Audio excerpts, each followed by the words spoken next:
pula dari seorang khatib kecil di Az-Zaitun yang mengatakan, Ola Rasulullah sallallahu alaihi wasallam, mengatakan itu jadi aneh karena apa? Karena nggak pernah dengar. Orang-orang itu nggak pernah dengar dan tidak pernah mendapatkan konsepsinya itu. Kenapa? Ya nggak pernah ngaji gitu. Kalau ngaji kitab-kitab ini beres itu nggak ada persoalan. Nah karena itu membahas ini harus dilakukan secara intelektual. Nah satu-satunya isu dari Az-Zaitun yang menurut saya layak mendapatkan perhatian yang sangat serius justru adalah tadi itu soal Quran sebagai perkataan Nabi Muhammad SAW. Itu perlu mendapatkan perhatian serius karena awalnya saya sempat salah duga ini. Saya salah duga bahwa itu adalah sekedar slip of the tongue, ya namanya anak kecil. Kalian aja kalau di sini sering salah-salah, ya. Saya pikir itu adalah kesalahan yang dilakukan oleh anak yang belum terbiasa karena nervous, karena lupa, karena slip of the tongue. Ternyata tidak, ternyata itu adalah perspektif yang dibangun oleh Syekh Panji Gumilang. Lah kaget saya gitu. Tetapi kekagetan saya adalah kekagetan yang membuat saya teringat pada tulisan saya tahun 2004 atau 2005. Di antara yang saya kutip adalah Fazlur Rahman. Ini bukunya, ya. Bukunya ini. Kalian wajib baca buku ini. Sudah baca semua? Wajib baca, jangan sampai tidak baca. Ya. Ini adalah gurunya Cak Nurholis Majid. Gurunya Pak Syafi'i Ma'arif ketika kuliah di Chicago. Jadi ini guru yang disebut oleh Gus Dur sebagai 3 pendekar dari Chicago. Satunya Pak Amin Rais. Ya. Ini gurunya ini. Jadi maha guru ini. Ya. Tapi nanti kita kritik juga gitu loh. Bukan berarti kalau maha guru terus nggak kita kritik. Semua pemikiran zaman pertengahan tak memiliki peralatan intelektual yang diperlukan untuk menggabungkan dalam perumusannya antara dogma kelainan dan sifat verbal dari wahyu di satu pihak dan hubungan intimnya dengan perbuatan dan kepribadian religius Nabi di lain pihak.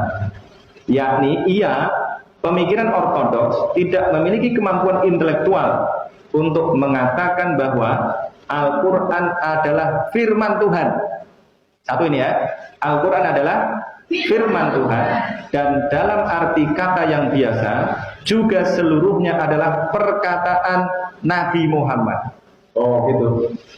Jadi di satu sisi Al-Quran adalah firman Allah secara keseluruhan, tetapi juga secara bersamaan Al-Quran adalah perkataan Nabi Muhammad. Saya tulis pada saat itu, tapi dulu nggak ada yang ribut. Nah tadi klaimnya tadi ortodoksi Islam, kata Rahman tadi, tidak memiliki kemampuan intelektual untuk mengatakan tadi bahwa secara bersamaan Al-Quran adalah firman Allah dan sekaligus juga perkataan Nabi Muhammad. Dan itu memang dikatakan sendiri oleh Al-Quran. Sekarang kita bahas dulu secara fokus bagaimana perspektif ini dibangun. Basisnya adalah surat An-Najm ayat 3. Nih buka, ayatnya buka. Langsung buka. Kalau mau paham caranya buka, baca, renungkan. Wa ma yantiqu 'anil hawa in huwa illa wahyun yuha. Ini perkataan Al-Quran sendiri ya. Al-Quran mengatakan tentang dirinya sendiri. Dan yang disebut di situ adalah Nabi Muhammad. Wan najmi idza hawa ma dhalla sahibukum wa ma ghawa wa ma yantiqu 'anil hawa.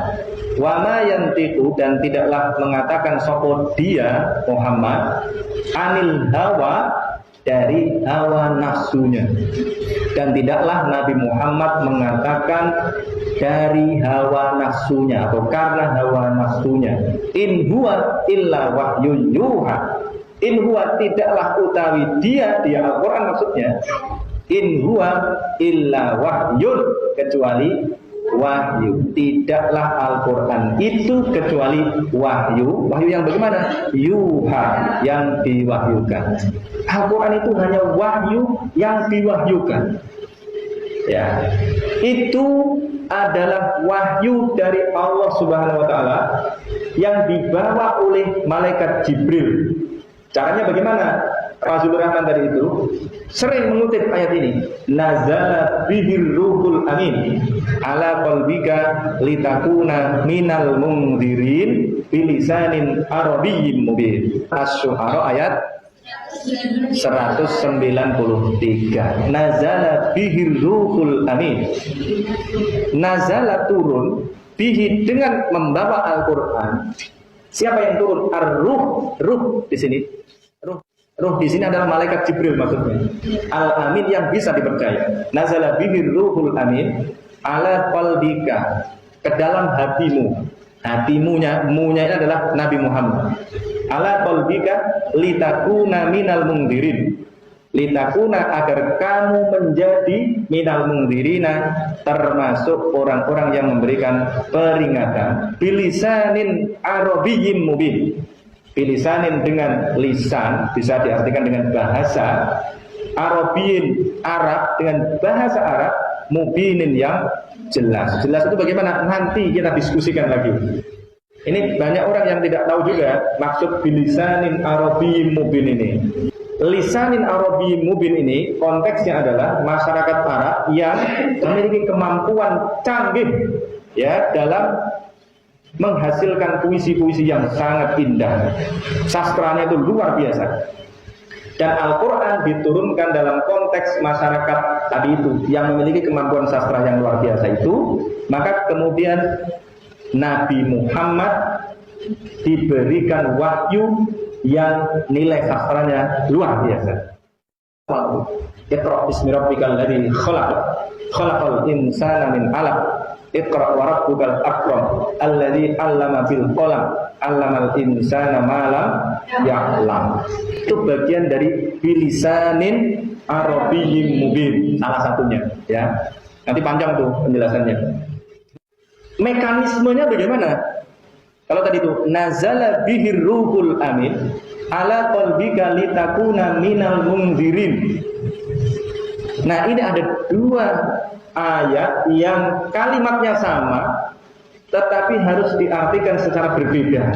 Nah, ini kalau kalian tidak hafal Al-Quran, tidak sering melakukan perenungan yang mendalam, ya saya bisa katakan nggak akan paham. Ayat ini ada di surat Al-Haqqah dan di surat At-Takwir. Ayat yang di surat At-Takwir menunjukkan bahwa itu adalah malaikat Jibril. Innahu laqawlu rasulin karim dzi quwwatin 'inda dzil 'arsy makin muta'in tamma amin wa ma sahibukum bimajnun. Innahu laqawlu rasulin karim.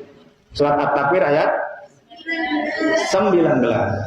Bandingkan dengan surat Al-Haqqah ayat 40 ya. Ada dua itu. Innahu laqawlu rasulin karim, sama-sama di surat Al-Haqqah ayat 40 innahu laqawlu rasulin karim. Kemudian di surat At-Takwir ayat 19 innahu laqawlu rasulin karim. Tetapi artinya berbeda. Itu pelaku yang disebut dengan rasul di situ beda. Kalau di surat At-Takwir innahu laqawlu rasulin karim, sesungguhnya Al-Quran adalah perkataan Rasul yang mulia. Rasul yang mulia, catat nih, rasulin karim dzi quwwatin 'inda dzil 'arsy makin, yang memiliki kekuatan besar. Dzi quwwatin 'inda dzil 'arsy makin, di sisi pemilik